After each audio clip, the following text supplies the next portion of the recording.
ओहो भाई, ये देख बिटकॉइन 5 लाख तक पहुंच गया। खरीद ले, अपन खरीद लेते हैं, चल। तेरे को नॉलेज वॉलेज है कुछ उसके बारे में? एक कॉइन के पीछे 5 लाख बिगाड़ेगा तू? अबे नॉलेज की छोड़। लोग खरीद रहे हैं, देख कितने लोग कमा रहे हैं, कितने पैसे कमा रहे हैं, हम भी कमाएंगे भाई। ओ ये देख भाई, बिटकॉइन 43 लाख तक पहुंच गया। तो वेट क्या कर रहा है? खरीद ले, इस बार खरीद ले।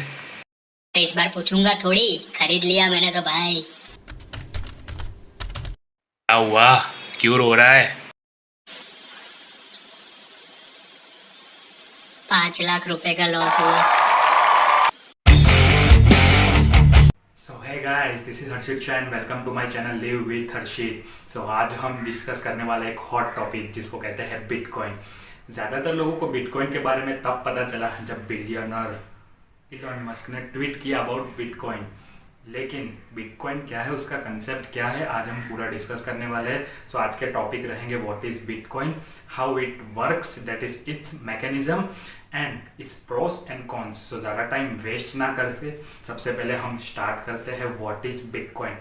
Bitcoin is a digital currency works under decentralize system. अब आप लोग पूछोगे व्हाट इज डिसेंट्रलाइज सिस्टम, तो एक सिंपल एग्जांपल देके आपको समझाता हूँ। हम सब के अकाउंट बैंक में होते हैं, हम सब बैंक के अकाउंट होल्डर है।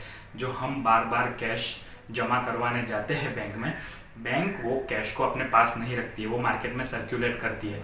और हमें जो बैलेंस दिखाया जाता है वो एक डिजिट होता है जो वर्चुअल बेसिस पे बैंक मेंटेन करती रहती है। अगर हम सब अकाउंट होल्डर एक साथ अगर बैंक में पैसा विड्रॉ करने जाएंगे कैश, तो वो बैंक हमें नहीं दे पाएगी। क्यों? क्योंकि कैश उनके पास होती नहीं है और वो सर्कुलेट हो रही होती है मार्केट में। लेकिन यहाँ पे कोई भी फ्रॉड या स्कैम होने का चांसेस नहीं है, क्योंकि बैंक सेंट्रलाइज होती है गवर्नमेंट और आरबीआई के ऑथोराइजेशन के अंदर। इसको सेंट्रलाइज बैंक कहा जाता है। लेकिन बिटकॉइन के बीच में कोई भी अथॉरिटीज इन्वॉल्व नहीं होती है, इसलिए इसको डिसेंट्रलाइज सिस्टम कहा जाता है।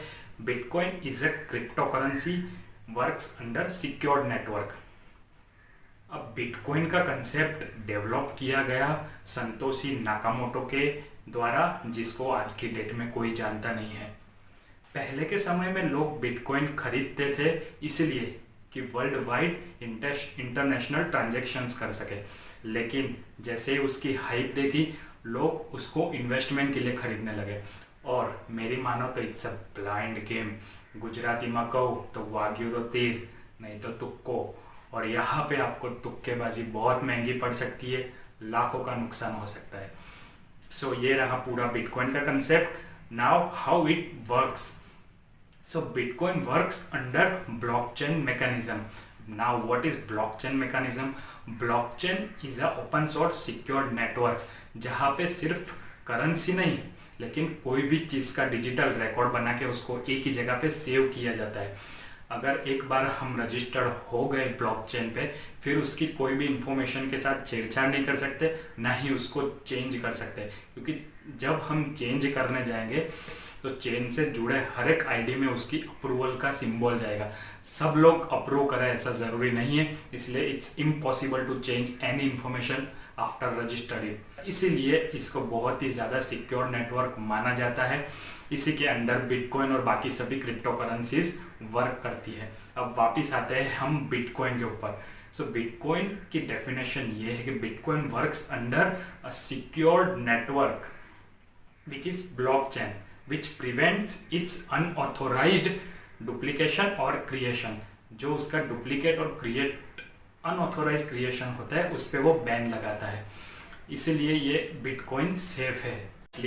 बिटकॉइन को ऑपरेट करने के लिए हमारे पास दो चीज़ होती है, एक उसकी प्राइवेट की और उसका एक वॉलेट। अब प्राइवेट की हमको इसलिए दी जाती है, जब भी कोई ट्रांजेक्शन करते हैं वो प्राइवेट की एंटर करना ज़रूरी है।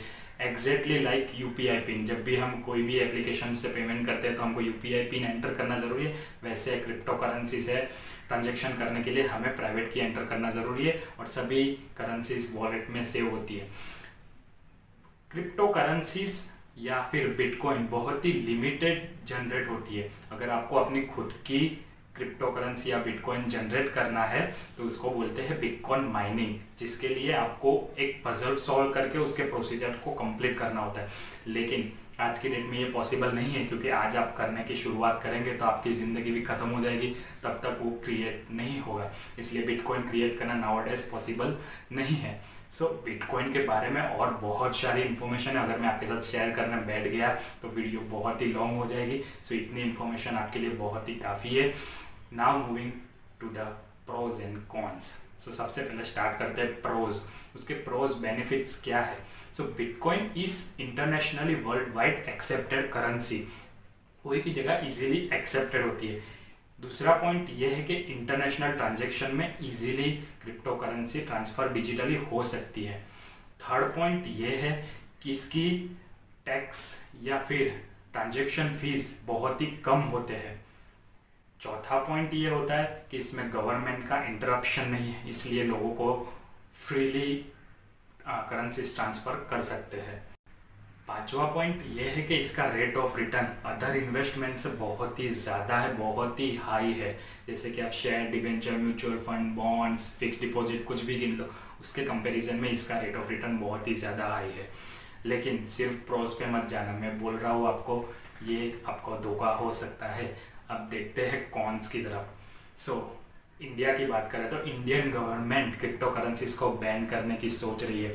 अगर ऐसा कर लिया उन्होंने तो अगर जिसके पास भी क्रिप्टो करेंसी होगी या इसमें डीलिंग कर रहा होगा उसको फाइन किया जाएगा and then it will be a criminal offence.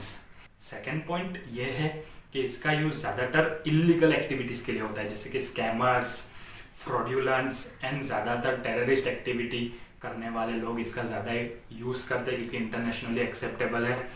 Third point ये है कि इसमें कोई रिफंड नहीं होता, ना ही आप इसकी कोई कंप्लेन कर सकते हैं। जैसे कि अगर आपके वॉलेट में से किसी हैकर्स ने पूरा वॉलेट खाली कर दिया और अपने अकाउंट में ट्रांसफ़र कर लिया तो आप इसकी कहीं पे भी कंप्लेन नहीं कर सकते, ना ही आपको रिफंड मिलेगा, क्योंकि कोई भी अथॉरिटीज़ बीच में इन्वॉल्व नहीं है। नेक्स्ट ये पॉइंट है कि ये अनप्रिडिक्टेबल है और ट्रांसपेरेंसी बिल्कुल नहीं है। जैसे कि शेयर, डिबेंचर, म्यूचुअल फंड हम प्रिडिक्ट कर सकते हैं, फ्यूचर में हमारे बच्चों के लिए किसी के लिए भी सेविंग कर सकते हैं, इन्वेस्टमेंट कर सकते हैं। लेकिन बिटकॉइन अनप्रिडिक्टेबल है, उसका कोई प्रिडिक्शन नहीं कर सकता। अगर आज की डेट में वो 45 लाख है तो कल के डेट में वो 1 लाख भी हो सकता है। It's unpredictable. एंड दूसरा कि उसमें बिल्कुल ट्रांसपेरेंसी नहीं है। ये हो गए उसके पूरे क्रिटिसिज्म्स के पॉइंट। लेकिन मैं इस करेंसी का विरोध नहीं कर रहा हूँ, ना ही इसको टोटली क्रिटिसाइज कर रहा हूँ, लेकिन मुझे जो जानकारी आप लोगों को देनी थी वो मैंने शेयर कर ली। अब आपके पास दिमाग है, नॉलेज है, आपको क्या करना है वो आपके ऊपर है। मेरे को नॉलेज देना था, मैंने आपको दे दिया। सो ये आज का वीडियो अगर आपको बिटकॉइन पे अच्छा लगा हो, लाइक, शेयर, सब्सक्राइब करना ना भूले, ज़्यादा से ज़्यादा शेयर करें और लोगों को भी जानकारी दें व्हाट इज़ बिटकॉइन। और मेरे आगे के वीडियोस अभी तक आप लोगों ने नहीं देखे तो लिंक एज यूजुअल डिस्क्रिप्शन में डाल ही देता हूँ मैं, और आई बटन में भी कुछ वीडियोस आपको मिल जाएंगे जो इम्पोर्टेंट है आपके लिए। सो मेरे ऐसे ही वीडियोस देखते रहे, ऐसा ही प्यार देते रहे। Thank you for watching my video.